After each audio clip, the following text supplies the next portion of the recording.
Hi, everybody. How are you doing today? Thanks for joining me for a few minutes to think of something greater than ourselves. In this case, I'm thinking about Zoom spirituality. You know how when you're on a Zoom call with somebody and sometimes it freezes and you have to wait, it's either your connection or their connection that isn't working. I'm thinking about that in terms of my prayer life. Sometimes it just freezes. Something's not working. Or there's a delay. Or sometimes people are on and then they drop off for whatever reason and then they come back in. I think there's a lot for us about prayer life and spirituality if we think about Zoom in terms of that connection. Except for the fact that the connection is never broken with God. It's like the internet is always open, but our device may not be able to log in or may log in incompletely, or we might log in, I don't know, log into the wrong meeting. Maybe not. That doesn't really happen, but you see what I'm getting at? There are just times when we feel connected and times when we don't. And there are just times when it feels like everything is frozen and we just can't get past that. And then there are these times where everything flows greatly and the picture is great and the color is great and the sound is synced with what you're saying. There are other times when the picture and the sound lag a little. There are times when somebody else freezes but we're okay, or we freeze and they're okay. I mean, it's just, it can be kind of messy sometimes. And so can prayer.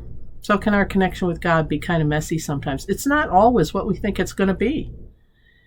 And sometimes it's really clear, and sometimes it's not. And sometimes it feels like it freezes in the middle, like, you brought me this far, now what do I do? And sometimes we think that there's just these extraneous, sounds and sights, and we don't really know what they are, and other people, the communication's just not clear. I mean, all those things happen, I think, in our spiritual life.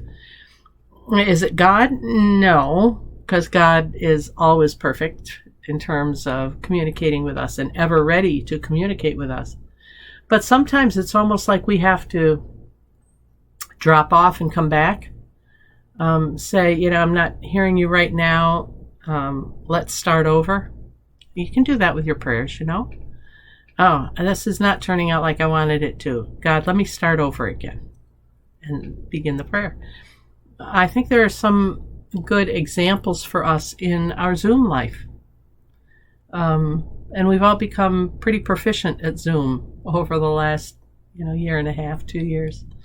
So I invite you to think about prayer Zooming, or Zooming as prayer, or something, Zoom prayer. Maybe that'll be the title of this, Zoom prayer.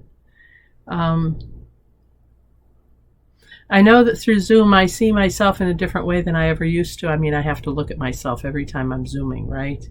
That's uncomfortable for me much of the time. And I become more aware of things that I'm doing. I think that's true for prayer as well. We see ourselves differently. We become more aware of ourselves.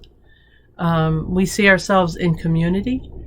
There's some places where I think that worshiping online in a Zoom meeting is easier because and deeper than in person, because in person I'm always looking out at other people.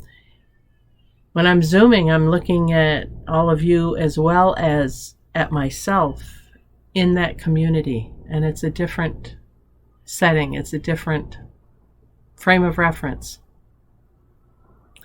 So the next time you have to Zoom, should probably be today, tomorrow, the next day, but whenever you have to Zoom next, I invite you to think of it in terms of prayer and reflect on it afterwards.